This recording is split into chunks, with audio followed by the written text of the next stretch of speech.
All right, hey guys, Sam back with you now on Friday, May 11th, mid-morning here. And next up, per member request and polling that we do every day, I've got NEO to the dollar tether here on Binance. Now, NEO, a pretty well-known project, been around for a while. Very strong numbers here. I'm over here on CoinGecko. We can see, again, I look for coins 50 or higher on this scale. It's 71 here. Great project. Look at the development. Developer interest at 84%, market cap 4.2 billion. You know, it's a major project, no question about it. Now, pretty good spread here amongst what it will trade against. So we've got Bitcoin, dollar tether, dollar, Korean won, and then a good spread over here. The bulk of it trading on Binance. You can see here we have a good split between Bitcoin to the and the dollar. So the request was to the dollar tether. So I'm going to go look at it on Binance here where we've got 25% of that trading. So look here. Now there's very similar to what you're seeing in Bitcoin. So you can see here, this is, I won't take you all through all of that as I've reviewed this coin a number of times before, but we can see that we have the potential for a pivot down here, and we've come up here. It looked like, and it still looks like, this is an attempt to reestablish the longer-term bullish trend. And now, so it would appear we've had a motive wave, and in fact an impulsive wave coming off of this low. You see all I've done here is just wicked off this prior resistance here that apparently came back into play for some support here.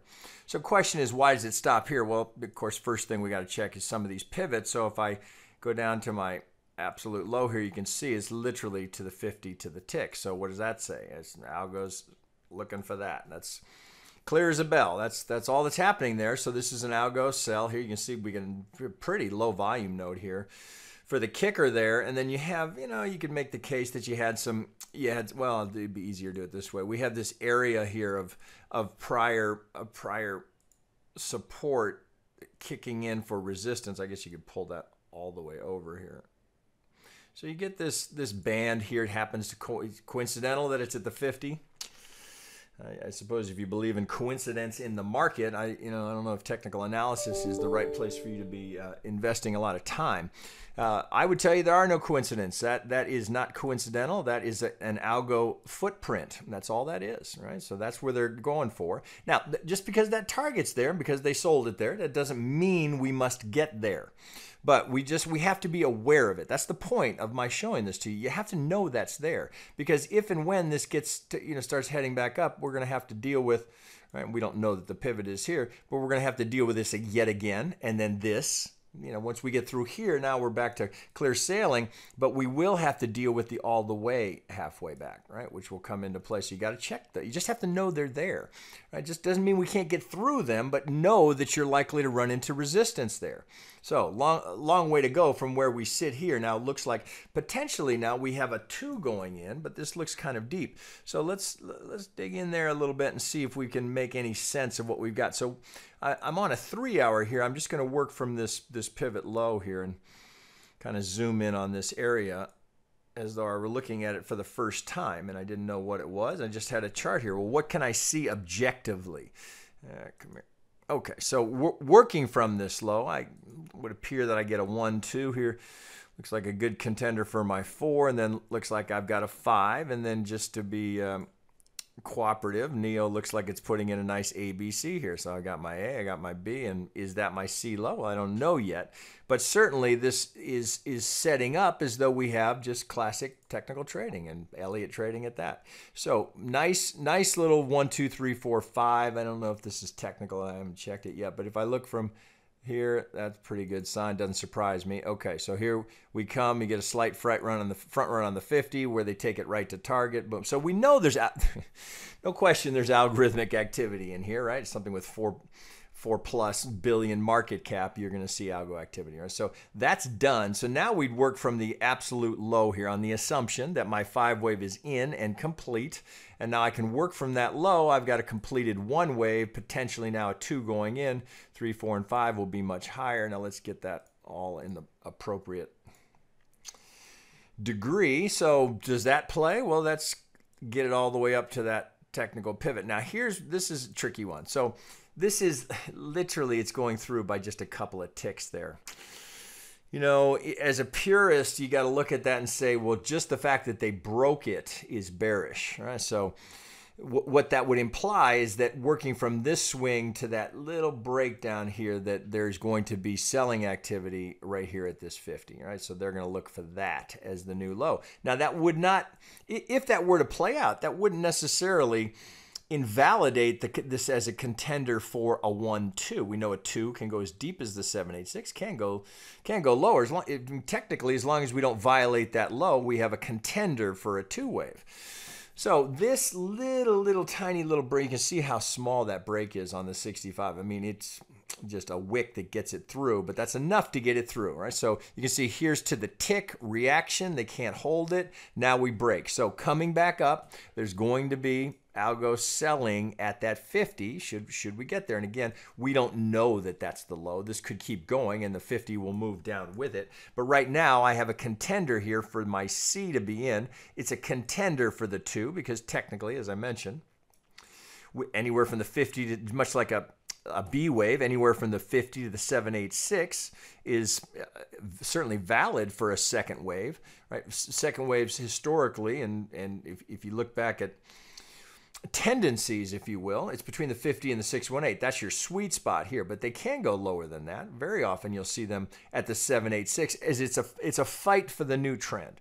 So we've had this move off the low, but remember you hit that 50, or it was at where we started, right? Remember we ran right into the 50 and they've got an algo target below this low here. Bulls are trying to hold it, so we're in a battle here for this new trend. Can it sustain? Can it hold?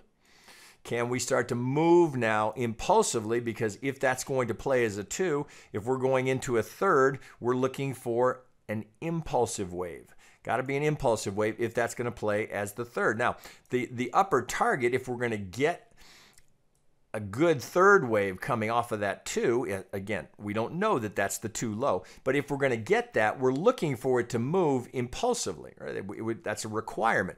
But the first move here may not be, so let me see if I can put it this way. So if I go 1, 2, 3, 4, 5 to get it there, let's go to yellow here. Let me put the wave on it here so I can make this point to you. So that's a lot of distance we've got to get for price to move that far. And we're looking for it in this 5-wave pattern that we know is a requirement, at least in Elliott theory, for a third wave. But the first move off of this low, it has to be a motive wave, does not have to be an impulsive wave. So you could get a 5 coming off of this that would be a diagonal, right, within the 1 wave of the third wave of the larger degree. So if I put the largest degree on that, then you kind of put the whole thing together, so then this would be up above. So this is the wave that we're trying to identify for a tell as to what we're likely to experience next.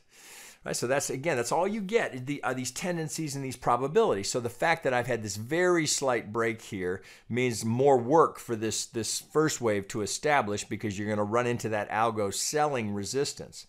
But if we can get through it, right, and we're gonna move with a 5-wave structure to give us a motive wave off of this low, then that's a tell. That's enough of an odds play to set this up for the 2 of the third.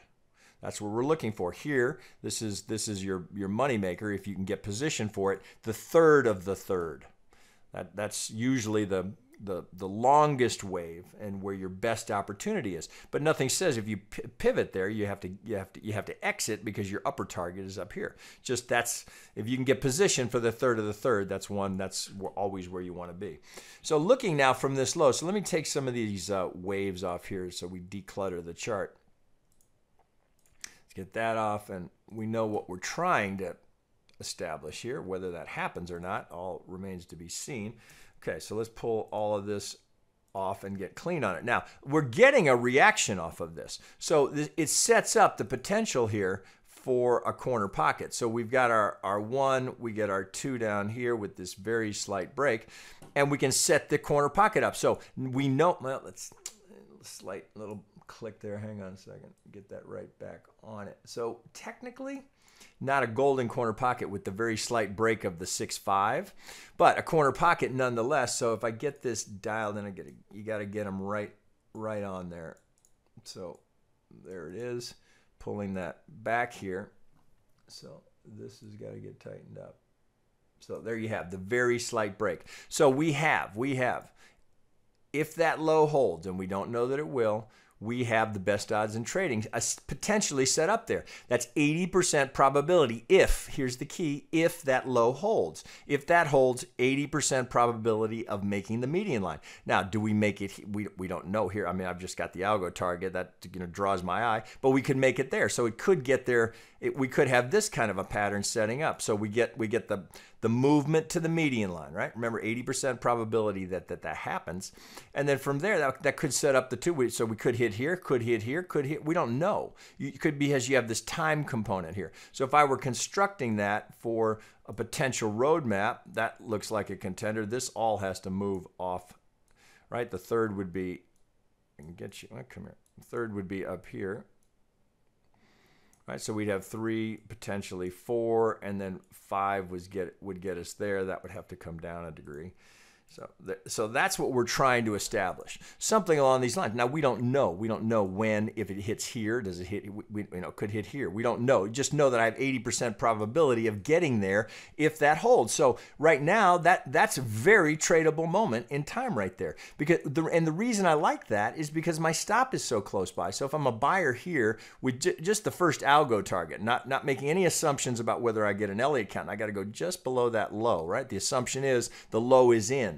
If you're taking that trade, there is no alternate, right? You have to allow for that. If it takes it out, then the whole thing has to get reestablished. Now, that doesn't mean you couldn't go lower here. You might end up at the 786 and you'd draw again. But right now, if you're taking that trade, my stop is just under the low because I'm entering the market on the assumption that that low is in.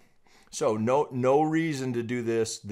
No, bad idea. Don't do it. Just place the stop, let it do its job, and then look for the reaction. Can we come out of here in 5? If we come out in 5, then that's a tell that this 2 potentially is in, and we might have an Elliott count in play where we'd get our 5, then we're looking for the 2 here. So that would be your next opportunity. So either you're taking some profit here or partial profit here, looking for the reload on the first retracement. But if that's a 2, remember you're looking for that reload between the 50 and the 618. Right? Trying to get up, and then you'll get a new algo target, and on and on. And all of this designed to give us a roadmap to try and get up here to this contender as a third if we're going to move into an Elliott count and we get that high probability target, that most likely target for a third, if we're going to get a third, would be the 1618. And we know that the negative 100 is just a good shorthand that I use. But I like to show, whoops, wrong ones. I like to show this to you so that you know that you don't have to draw these. Once you've got that established, right? So you can see this is always going to be right on top of it. So here's your little confluence zone. So there's your upper target right here. All right, so the negative 100 is just a quick eyeball shortcut here, so you can draw your third up as a target. You got plenty of time to draw this if you need to, but I don't always do it, just less clutter on the chart. So from that, do I have a good low? If I do, I mean, this is buyable right now as I sit here recording that. In fact, I might have to stop right now so I can go buy some. All right, guys, that'll wrap it for now. Just a reminder, you can always learn more about what we offer for our members over on our website at Trade Devils, that's plural, tradedevils.com. Read about what we offer, some testimonials from existing members, a little more about us and what we're offering to you. That's always a good place to start. Then additionally, if you're interested, we offer one-on-one coaching and a lot of personal attention. So if this appeals to you, give us a visit. We can take it month to month if you like. It's always an option for us. We accept PayPal or you can pay in Bitcoin as well. All right, I'll wrap it there, and we'll be back with at least one more coin today. Okay, guys, that's it for now.